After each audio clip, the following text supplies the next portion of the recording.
오늘 우리에게 주시는 하나님의 말씀은 히브리서 10장 23절에서 25절까지 말씀입니다. 히브리서 10장 23절에서 25절까지의 말씀, 신약성경 363면에 있습니다. 봉독하겠습니다. 또 약속하신 이는 미쁘시니 우리가 믿는 도리의 소망을 움직이지 말며 굳게 잡고 서로 돌아보아 사랑과 선행을 격려하며 모이기를 패하는 어떤 사람들의 습관과 같이 하지 말고 오직 권하여 그날이 가까움을 볼수록 더욱 그리하자. 아멘. 여러분, 지금 같으면 거의 모든 대한민국 국민들이 다 핸드폰을 가지고 있습니다. 어린아이서부터 나이 드신 어르신들에 이르기까지 핸드폰 없는 사람이 거의 없을 것 같아요. 그 핸드폰에 보면 사진을 찍는 기능이 있죠. 예전 같으면 좀 큰 카메라를 들고 다녀야 됐는데 지금은 워낙 성능들도 또 좋지 않아요. 뭐 가볍게 작은 거 하나 가지고 다니면 어디서든 원하는 사진을 마음대로 찍을 수가 있습니다. 근데 그 사진 그 기능을 보면 그 안에 이제 그 추억 사진 이런 게 있더라고요. 저도 뭐 핸드폰이 있긴 있어도 기능을 다 모릅니다. 그냥 쓰는 것만 계속해서 쓸 뿐이지. 근데 가끔 가다가 제가 뭐 의도한 것도 아니고 이걸 기대한 것도 아닌데 이제 추억 사진 해가지고 자기가 스스로 그 사진 몇 장을 올려줘요.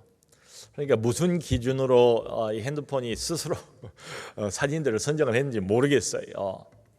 근데 며칠 전에 보니까 추억 사진인데 2012년, 그러니까 11년 전이죠. 이제 제 막내 녀석이 지금은 저보다 훨씬 더 키가 커졌어요. 그러니까 11년 전 7살 때, 이제 조그만 아주 꼬마였을 때 그 사진을 이렇게 뜬금없이 이게 핸드폰이 보여주더라고요. 추억 사진. 이렇게 넘겨보니까 뭐 그것만 있는 게 아니에요. 2015년 사진도 있고 2019년도 나오고 2020년도 나오고 뭐 그래요. 그래서 이런 것들을 보다가 이제 사진 속의 메모리고 우리 머릿속에도 어떤 사진 있잖아요. 머릿속의 메모리, 우리의 기억에 남겨져 있는 사진. 언뜻 그 몇 사람 그 얼굴이 이렇게 떠올랐어요. 어떤 성도, 어떤 집사, 어떤 권사님 그 얼굴. 그리고 그분들이 이제 교회 여기저기서 활동도 하고 과거에 뭐 봉사도 많이 하는 뭐 그 장면이 이렇게 이게 이제 결합이 되어서 떠오르는 거예요. 사진처럼. 여러분 여기 3부 예배 끝나고 나면 제가 밖에서 그 현관에서 이제 나가신 우리 성도님들 배웅을 하지 않습니까? 이렇게 인사를 하다 보면 불현듯 가끔 어떤 분이 이렇게 얼굴이 떠올라요. 지금쯤 되면 그 사람이 이제 예배 참석하고 이쪽에서 나와서 내게 가까이 다가와서 내 얼굴을 반갑게 쳐다보고 손을 내밀고 뭐 인사하고 악수하고 이랬던 그 기억들 말이죠. 그런데 못 본 지가 꽤 오래됐어요. 불현듯 그런 생각이 나는 거지요. 오늘이 주일인데 그분은 어디 계실까? 어디 계실까? 뭘 하고 계실까? 왜 안 보이시는 걸까? 뭐 이런 질문들이 생깁니다. 여러분 우리가 코로나를 본격적으로 체험을 했던 기간이 만 3년 정도 됩니다. 2020년 초부터 2022년 말까지 만 3년. 뭐 다들 어려웠지만 특별히 교회가 모이지도 못하고 어디 가지도 못하고 만나지도 못하고 참 어려운 시간을 겪었지요. 더군다나 우리는 이제 여기 미랄 학교, 장애인 학교 아닙니까? 특수 학교예요. 그러니까 장애인들의 그 면역력을 저희가 염려를 해서 더더욱 신중할 수밖에는 없었습니다.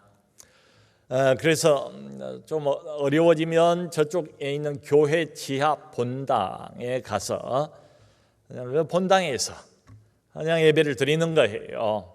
예배 진행을 하는 겁니다.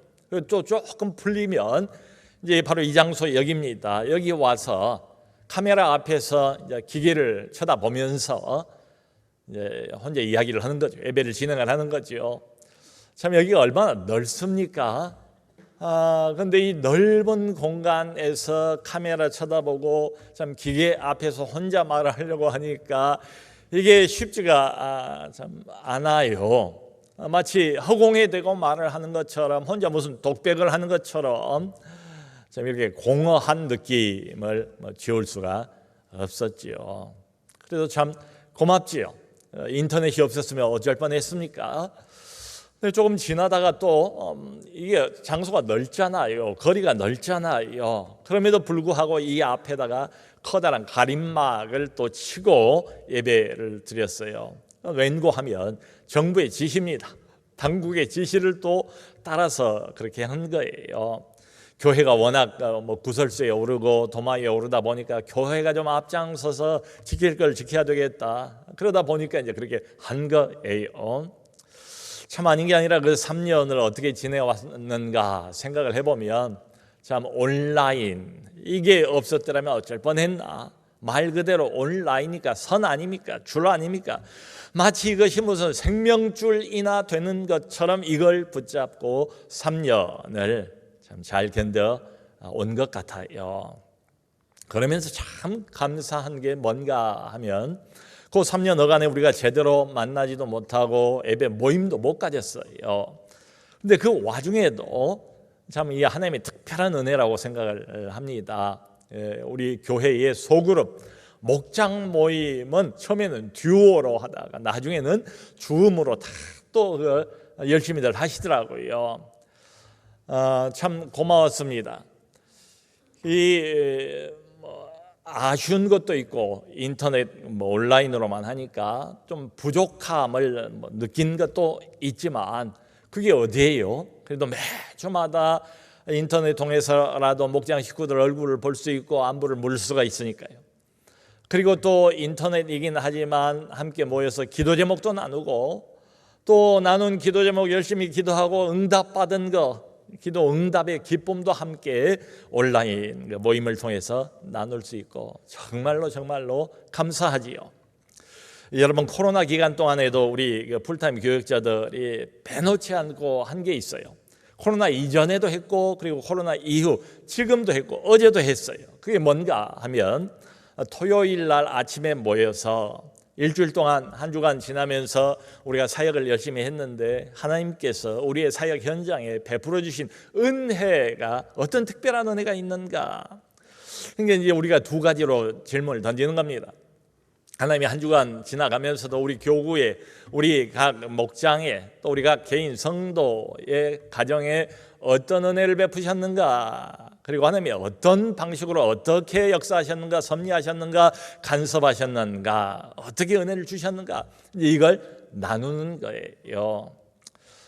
그런데 참 흥미롭게도 거기서 나눠지는 아름다운 간증들, 복된 소식들, 회복의 이야기들, 이 모든 게 거의 전부 100%가 다 목장 안에서 일어난 일들입니다.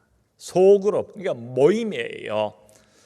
모임 안에서 혼자가 아니고 함께 모였을 때 이런 은혜들이 있었습니다. 저런 응답들이 있었습니다. 거기에 관한 이야기들이에요. 참 감사하죠. 바로 어제도 한 성도님에 대한 그 이야기를 우리가 듣고 참 마음에 은혜를 받았습니다. 이 성도님이 목장을 너무 좋아하시고 또 이 목장을 통해서 매주마다 큰 은혜를 입는 그런 성도님이세요. 목장이 영혼의 울타리가 된 거지요. 근데 무슨 피치모달 사정으로 인해서 이분이 이제 더 이상 그 같은 시간에 목장에 참여하기가 어렵게 된 거예요. 본인은 정말 참석하고 싶은데 모임에 나가고 싶은데 현장에 동참하고 싶은데 개인의 어떤 피치모달 불가피한 사정으로 인해서 더 이상 나가기가 어렵게 된 거지요. 이 소식을 들은 다른 목장 식구들이 목원들이 모두가 다 양보를 다 한 걸음씩 하셔서 이 사람 시간에 맞춰졌다는 거예요. 시간을 옮겼다는 거예요. 그래서 목장 식구들 전체가 다 그 성도도 뭐 너무너무 기뻐하고 너무너무 감사하면서 계속 이 복된 교제의 모임을 이어갈 수가 있게 되었다라는 소식이었습니다. 자, 성도 여러분, 이제 코로나는 지나갔습니다. 코로나 엔데믹 상황입니다. 우리 정부에서 진즉에 코로나가 종식되었다는 것을 공식적으로 다 발표를 했어요. 그 이후입니다. 다시 교회 의문이 활짝 열렸습니다. 모든 성도님들을 교회는 기다리고 있습니다. 그런데 문제는 뭔가 하면 문은 열렸는데 코로나는 끝이 난 것 같은데 그래도 현장에 모임에 나타나지 않는 성도들이 적지가 않습니다. 물론 어떤 분들은 여전히 병상에 계십니다. 병중에 계세요. 질병이 있어요. 이해할 만하지요. 또 어떤 분들은 마침 출장이 있어서 출타 중이에요.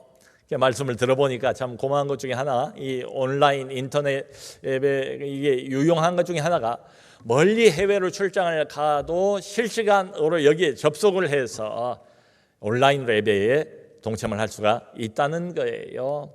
여러분, 이런 특별한 상황, 또 특별한 사정에 있는 분들이 왜 없겠어요? 지금도 있죠. 얼마든지 있죠. 이런 이해할 만한 특별한 경우, 특별한 사정, 특별한 어쩔 수 없는 상황인 경우는 얼마든지 이 인터넷, 온라인을 유용하게 사용하시기를 바랍니다. 그런데 문제는 뭔가 하면 그런 특별한 사정이 없어요. 눈에 띄는 딱히 교회를, 현장 모임을 안 나올 만한 특별한 이유가 없어요. 없는데도 불구하고 안 나오는 것인지 못 나오는 것인지 이런 경우, 이게 문제가 되지 않는가. 아까 우리가 읽은 히브리서 여기 10장의 본문의 이 내용은 배경이 있습니다. 초대교회인데요, AD 약 64, 5년경에 이 히브리서가 기록이 됐어요. 근데 이때가 언젠가 하면 초대교회가 본격적으로 박해를 받고 있는 중입니다. 박해의 바람, 환란의 비바람이 아주 거세게 교회에 불어닥치는 바로 그런 때입니다. 그러니까 예수를 믿는다는 것 때문에 여러 가지 불이익을 성도들이 감당을 해야 돼요. 예수를 믿는다는 것이 이렇게 드러나면, 교회 다닌다는 것이 드러나면 이 사회에서 왕따를 당합니다. 손가락질을 당합니다. 직장을 잃어버립니다. 실직합니다. 먹고는 살아야 하잖아요. 그러니까 점점 더 일부이긴 하지만 어떤 사람들은 모이는 것이 꺼려지지요. 나온다 할지라도 눈치를 보지 않겠습니까? 조심스럽지 않겠습니까? 혹시 들킬까 봐서 두려움 가운데서 교회 출석을 하지 않겠습니까? 자, 이러다 보니까 일부 어떤 사람들은 주일이 되었는데도 불구하고 모임이 안 나오는 겁니다. 교회에 나오는 것을 꺼려하는 겁니다. 그게 이제 여기 25절에 그렇게 표현이 되어 있어요. 모이기를 패하는 어떤 사람들, 바로 이게 일부긴 하지만 그런 사람들입니다. 모임 자체를, 모이기를 패하는 어떤 사람들이라고 여기 나와 있어요. 여러분, 그러니까 이 사람들이 교회에 나오면 영적으로 유익이 있다는 것을 왜 모르겠어요? 알지요. 교회에 나오면 얼마나 좋습니까? 나를 맞이해주는 반가운 얼굴들이 있고 함께 교제하고 함께 웃고 또 일주일 동안 함께 있었던 이야기도 나누고 기도 제목도 나누고, 이 코이노니아, 교제의 따뜻함, 교제의 풍성함, 이게 우리 신앙생활에 아주 중요한 자양분이거든요. 나오는 것이 유익이 된다는 걸 알아요. 알지만 교회를 나오고 모임에 참석하고 이게 드러나게 되면 경제적인 불이익, 사회적인 불이익, 현실적인 어려움이 영적으로 얻는 유익보다 훨씬 더 큰 것처럼 느껴지는 거예요. 그러니까 어떤 사람들은 결심을 하는 겁니다. 주일날 예배 모임 더 이상 내가 나가지 말아야 되겠다. 나 홀로 신앙생활을 해야 되겠다라고 결심을 한 거예요. 모이기를 패해버린 겁니다. 그게 어떤 사람들이에요. 자, 그런데 우리가 주목해야 될 아주 중요한 단어 하나를 여기 히브리서 기자가 바로 덧붙여서 이어서 이렇게 이야기를 해줘요. 너희는 모이기를 패하는 어떤 사람들의 습관과 같이 하지 말고, 모이기를 패했어요. 이 사람들은 모임을 거절해요. 더 이상 안 모여도 된다라는 생각을 갖고 있는 사람들이었어요. 그런데 이 사람들에 관해서 뭐라고 한마디를 덧붙이는가 하면, 모이기를 패하는 어떤 사람들의 습관과 같이 하지 말라. 습관이라는 아주 그 특별한 단어를 사용을 하고 있습니다. 성도 여러분, 우리가 한 번, 두 번, 세 번 뭔가를 계속 이렇게 반복을 하다 보면 어떻습니까? 그게 처음엔 낯설지 몰라도 시간이 지나가면서 점점 더 몸에 배지요. 이게 익숙해지지 않습니까? 그러니까 늘 주일이면 어김없이 교회를 나갔던 어떤 사람들, 근데 주일날이 왔어요. 교회를 안 나가요. 그러면 처음에는 굉장히 어색할 것 같아요. 낯설 것 같아요. 매우 불편했을 겁니다. 근데 이게 한 번, 두 번, 세 번, 1년, 2년, 3년 계속해서 반복을 하다 보니까 나중에는 이게 익숙해진 거예요. 몸에 밴 거예요. 더 이상 불편하지 않아요. 더 이상 낯설지 않아요. 이게 더 편해요. 이렇게 돼버리는 겁니다. 아마 이런 사람들은 주일날에도 교회 모임, 현장 모임에 안 나가는 것이 더 유익이다. 안 나가는 것에 관한 더 많은 유익을 먼저 생각할지도 모르겠어요. 우선 교회 나가려면 주섬주섬 챙겨 입어야지, 아이들도 챙겨야지, 또 시간도 부부가 서로 맞춰야지, 거리가 멀면 또 차를 가지고 와야지, 대중교통을 타야지. 이게 시간 전략 되지. 또 여러 에너지도 또 전략이 되지 않습니까? 그런가 하면 교회 가면 또 많은 사람들이 있는데 그 사람들하고 또 마주쳐야지, 부담을 느끼지요, 눈치를 봐야지요. 이런 것들도 벗어버릴 수 있으니까 좋고, 또 교회를 나가면 이 사람이 와서 나보고 봉사해달라, 또 저 부서에서 와가지고 좀 도와달라 손을 내밀 텐데, 그러면 봉사를 하게 되면 또 생각지 못한 갈등 있을 수도 있고, 또 뭔가 일을 하려고 하다 보면 또 긴장을 또 내가 경험을 해야 되고 등등 말이지요. 이 모든 것들 그냥 다 벗어버리고 주일날 아주 간편하게 온라인으로 예배를 드리자. 여러분, 이 사람은 지금 어떤 관점에서 신앙생활이라는 것을 바라보고 있습니까? 편리함이라는 관점을 가지고 바라보는 거지요. 편의주의, 다른 거 다 둘째 치고 편의주의라는 관점만을 가지고 신앙에 접근을 하는 거지요. 자, 그런데 문제가 있습니다. 그 문제는 뭔가 하면 바로 그 사람의 영혼이에요. 그 사람의 영혼의 상태, 그 사람과 하나님과의 관계, 이게 문제예요. 여러분, 이때 초대교회 당시에도 박해가 있으니까 교회 안 나가면 됩니다. 또 교회 가보면 이때는 유대인 신자들, 이방인 신자들이 함께 섞여 있었거든요. 괜히 그 이방인 유대인의 갈등, 이것도 피할 수가 있고 말이죠. 이게 아예 모임 자체 현장에를 안 나가면 모든 문제가 다 해결된다. 갈등도 없고 불이익을 당할 염려도 없고 말이죠. 그런데 여러분, 이걸로 인해서 심각한 문제 하나가 발생을 했어요. 그게 뭔가 하면 바로 배교입니다. 배교. 자, 히브리서 전반에 걸쳐서 중요한 배경은 핍박, 박해를 교회가 받는 상황이고, 또 하나 그걸로 인한 자연스러운 결론이 뭔가 하면 많은 사람들이 신앙에서 떠난 거예요. 예수 그리스도에게 등을 돌린 겁니다. 배교의 상황이 바로 바탕에 깔려 있는 존재입니다. 그러니까 히브리서 여기저기를 보면 그 배교, 영적인 타락, 하나님을 멀리 떠나버리는 것, 이런 것들에 대해서 자주 저자가 경고의 목소리를 바라고 있습니다. 예를 들면 앞에 나와 있는 6장을 보면 이런 이야기가 있어요. 히브리서 6장에 한 번 빛을 받고 하늘의 은사를 맛보고 성령에 참여한 바 되고 타락한 사람들은 다시 새롭게 하여 회개케 할 수 없나니, 이런 말을 합니다. 여러분, 오늘 본문이 25절까지 아니었습니까? 근데 바로 이어서 26절에 이렇게 말합니다. 26절. 진리를 아는 지식을 받은 후에 죄를 범하면 다시 속죄하는 제사가 없다. 진리를 아는 지식을 은혜로 선물로 하늘로부터 받았어요. 근데 받고 난 다음에 다시 본격적으로 하나님을 떠나서 죄를 짓는다면 다시 속죄하는 제사는 더 이상 없다. 여러분, 바로 이것이 이 히브리서 저자가 기록하고 있는 초대교회의 실상입니다. 이게 실제입니다. 이게 한편으로는 박해가 있고요, 이게 실제 현실이에요.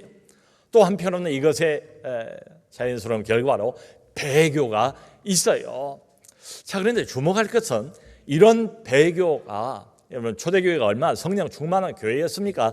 일반적으로 우리가 생각할 수 있는 것은 이런 박해와 환난의 비바람이 분다면 하나님께서 그만큼 더 큰 은혜를 주시고 성령의 역사를 초대교회에 부어주시지 않았습니까? 그런 상황이에요.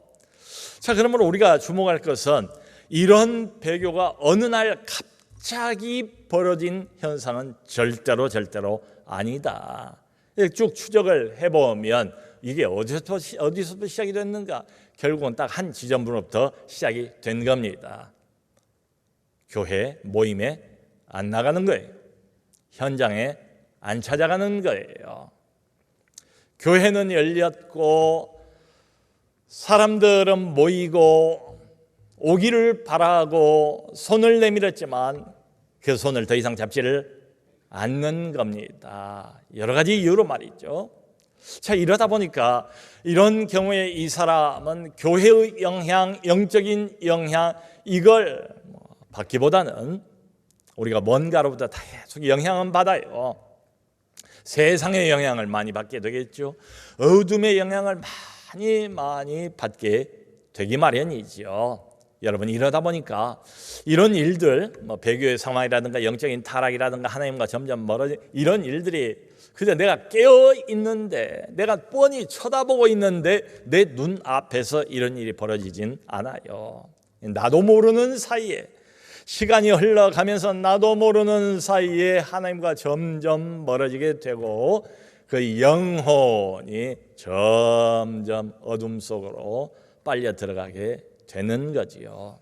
성도 여러분, 그 코로나가 본격적으로 진행이 됐던 3년 동안에 우리 목회자들이 여러 번 반복을 해서 확인했던 사실 하나가 있어요. 그러니까 달리는 모일 수 없고 찾아갈 수도 없고 만나기도 어렵고, 그러니까 인터넷을 통해서 모든 목회를 다 해야 되지 않았겠습니까? 그래서 참 열심히 나름대로 감당을 잘 했어요. 근데 3년 동안 우리가 반복해서 한 가지 사실을 확인을 했어요. 그게 뭔가 하면 인터넷 어쩔 수 없어서 활용은 하지만 이게 현장 모임, 현장 예배하고 비교해 볼 때는 턱없이 부족하다. 은혜의 양, 은혜의 풍성함, 은혜의 강도, 은혜의 깊이에 관해서는 절대로 현장의 모임 견줄 수가 없다. 저도 이제 활용을 이렇게 쭉 해보니까 우리가 회의를 가끔가다 하지 않습니까? 몇 사람이 모여가지고 무슨 문제 놓고 회의하는 것. 회의는 이게 편리할 때가 많아요. 그러니까 바깥에 어떤 다른 나라에 출장 가 있는 분들도 회의 시간 맞춰가지고 인터넷이니까 온라인이니까 이게 들어와서 얼굴 보고 화상 채팅을 하면 되는 겁니다. 근데 그거 말고 우리가 매 주일 아침마다 드리는 주일 예배, 목장 소그룹 모임, 그리고 각종 현장에서 주고받으면서 실천하고 실습을 해야 되는 현장 훈련 프로그램, 이런 것들은 절대로 비교할 수가 없습니다. 그럼에도 불구하고 요즘에 아주 흥미로운 리서치 결과 하나가 나왔어요. 어떤 목회 연구소에서 인터넷으로만 예배를 드리는 사람들 상대로 이제 그걸 물어봤는가 봐요. 그랬더니 놀랍게도 90% 이상 되는 사람들이 나는 온라인 앱에 만족합니다. 적은 수가 아니에요. 거의 대다수가 나는 인터넷 앱에 온라인 앱에 만족합니다. 제가 의문이 들었어요. 과연 그럴까? 과연 그럴까? 여러분, 내가 인터넷 앱에 들어있는 게 이게 부족하다, 이게 옳지 않다라고 생각하면서 교회 나갈 마음은 여전히 없고, 그러면 자기를 정당화하는 수밖에 없지요. 자기를 합리화하는 수밖에 없지요. 그래서 그렇게 들려요. 만족한다고 하지만 사실은 이게 셀프 위로가 아닌가. 자기 정당화, 자기 합리화, 자기 위로가 아닌가. 결국은 영적인 갈급화, 영적인 갈망이 별로 없는 거지요.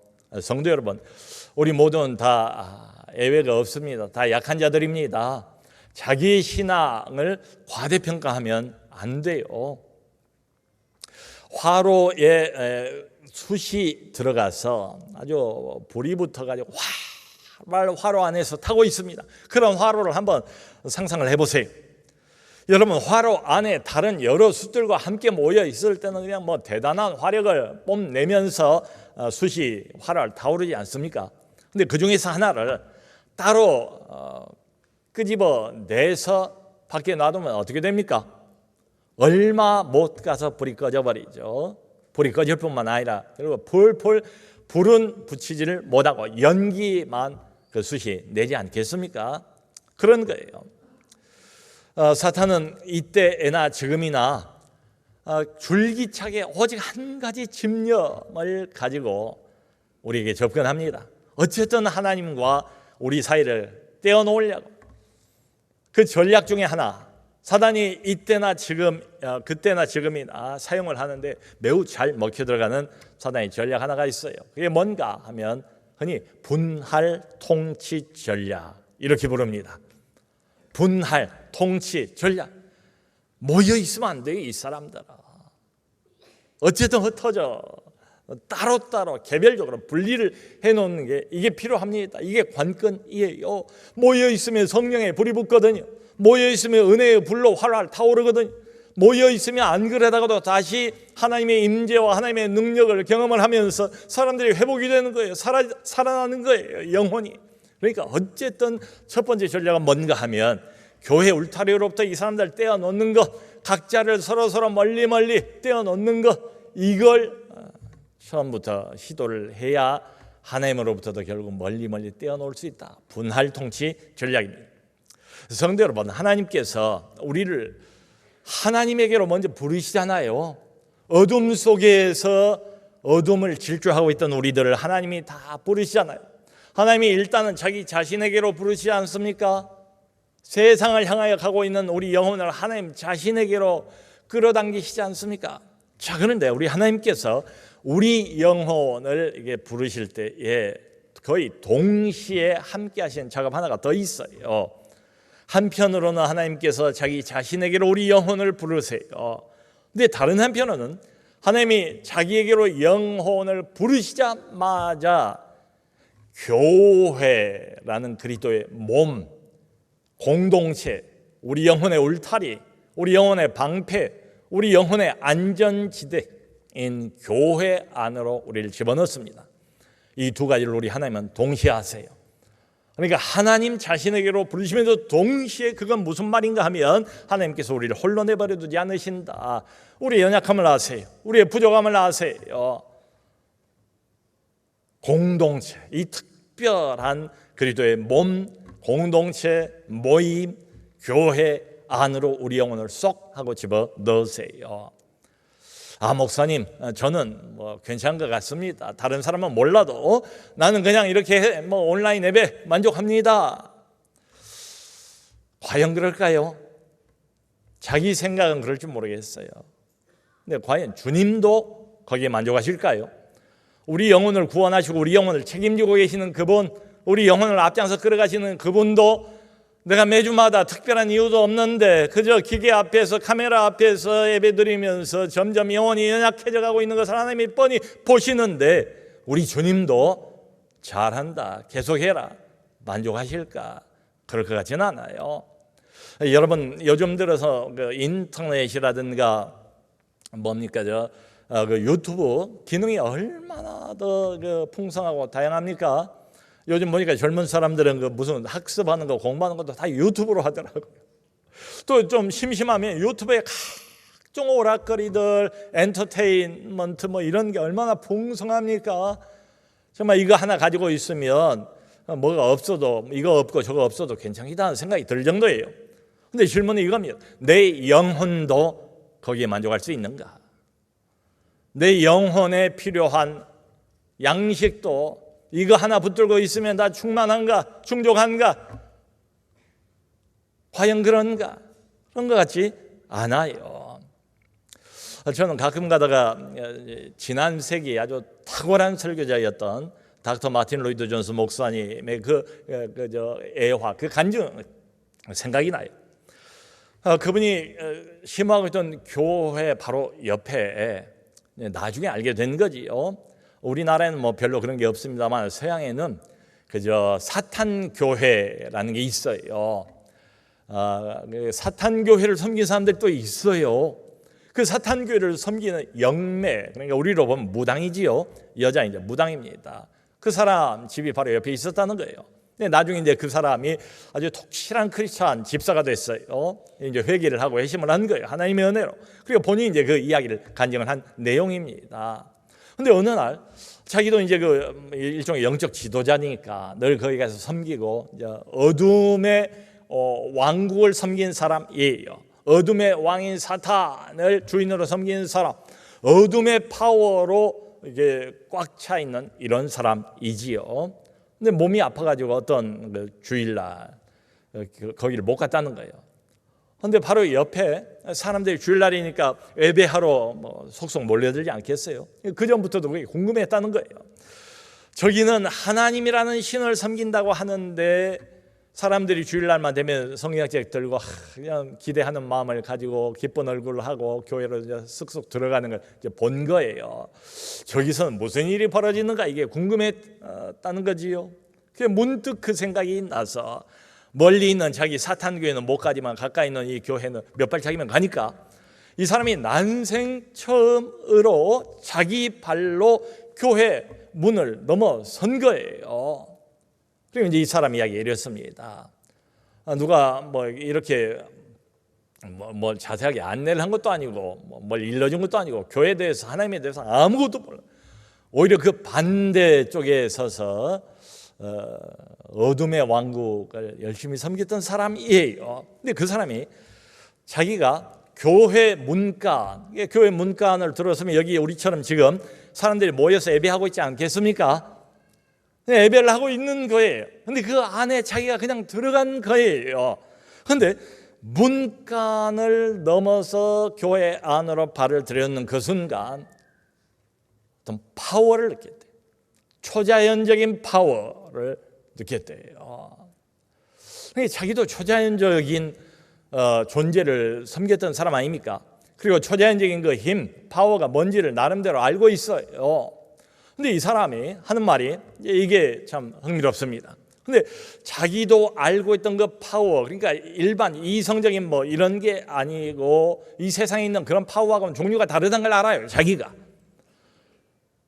초자연적인 파워인데 자기가 알고 경험했던 파워가 결정적으로 다른 것 하나가 있더래요. 그게 뭔가 하면 이 파워, 교회 안에서 자기가 느꼈던 그 파워는 깨끗한 파워, 순수한 파워, 그 영어로 pure 뭐 이런 말 하잖아요. 그 단어를 쓰는 거예요. 그러니까 자기가 섬기던 그 파워는 어둠의 파워, 불결한 파워, 거기에 비해서 이 파워는 깨끗하고 순수한 그런 초자연적인 파워를 느꼈다는 겁니다. 성도 여러분, 우리가 이 자리에 앉아가지고 이렇게 모여서 예배할 때 그냥 우리들만 있는 게 아니에요. 그냥 사회자가 나와서 순서를 이것 따라서 하고 저것 따라서 하고 그냥 뭐 찬송도 하고 기도도 하고 이런 게 아닙니다. 이 안에 계속해서 하늘로부터 이 자리에 부어지고 있는 파워가 있습니다. 하나님의 임재가 있습니다. 하나님의 특별한 은혜가 있습니다.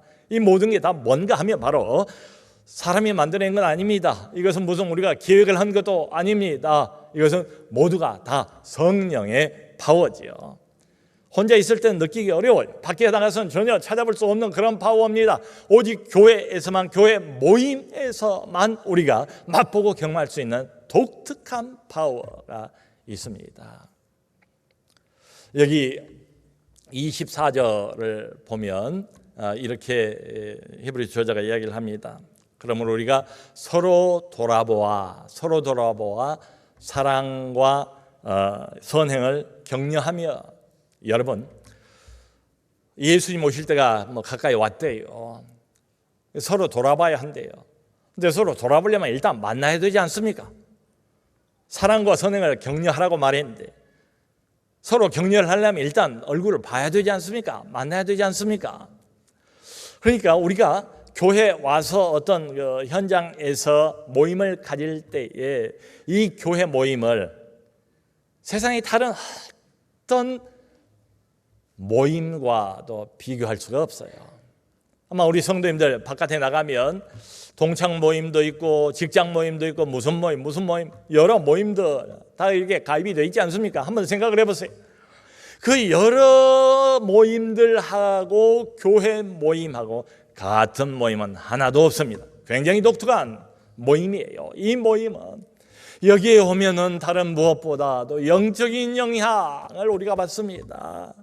하나님을, 세상 어디에 가면 누가 하나님 이야기를 합니까? 하나님의 파워를 우리가 어떻게 느낍니까? 근데 교회에 와서 현장 모임에서 하나님을 크게 깊이 느끼게 되지요. 바깥에 있을 때는 하나님과 나도 모르게 점점 멀어지만 교회 현장 모임에 왔을 때 모임 안에서 이 시간에 이 장소에서 우리는 다시 하나님과 가까워지는 것을 깊이 느끼지 않습니까? 바로 그거예요. 예수님께서 그런 말씀을 하셨죠. 너희가 두세 사람이 모일 때 두세 사람이 모인 그 중에 나도 함께 있느니라. 아멘. 여러분, 예수님께서 하신 이 말씀, 그러니까 우리가 혼자 개인적으로 예배할 수 있습니다. 개인적으로 성경 공부할 수도 있습니다. 근데 그때는 도무지 느낄 수 없는 모임에서만, 현장에서만 우리가 맛볼 수 있고 경험할 수 있는 독특한 은혜가 있다는 이야기지요. 그걸 놓치면 안 됩니다. 그 며칠 전에 제가 새벽 예배를 이렇게 나오는데 우리 교회 장애인들이 많잖아요. 어떤 장애인 한 분이 교우가 휠체어를, 전동 휠체어를 타고 새벽 한 5시 한 15분이나 10분이나 새벽 예배에 참석하기 위해서 오시는 거예요. 여러분, 몸이 불편한 이 사람이 집에서 그냥 편안하게 온라인으로 예배를 드린다고 누가 뭐라고 그러겠어요? 비장애인도 아니고 장애인이니까 한 번씩 나오려면 참 일찍 일어나서 더 이것저것을 챙기고 준비를 하고 보통 복잡한 게 아닐 텐데도 불구하고 지금 새벽 5시면 아주 캄캄합니다. 쌀쌀합니다. 그 어둠을 꿰뚫고 이분이 전동 휠체어로 움직여서 길을 건너서 여기까지 현장의 모임에 참석하는 그 광경을 보면서 참 마음이 뭉클했습니다. 성도 여러분, 우리의 모임은 그냥 모임이 아닙니다. 그냥 사람들끼리만 모임이 아닙니다. 여기는 한 분이 더 계십니다. 그분이 오셔서 한 사람 한 사람을 만져주십니다.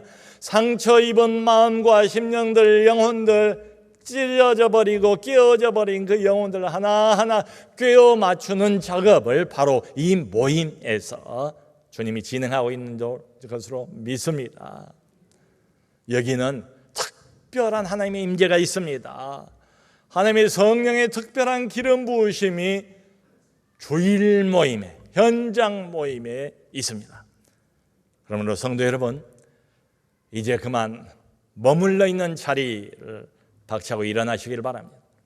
더 이상 아무 이유도 없이 TV 화면 앞에 앉아있지 마시기를 바랍니다. 결심하시기를 바랍니다. 용기를 내시기를 바랍니다. 자신을 부축에 일으켜 세워서 교회로, 모임으로, 현장으로 다시 나오시기를 바랍니다.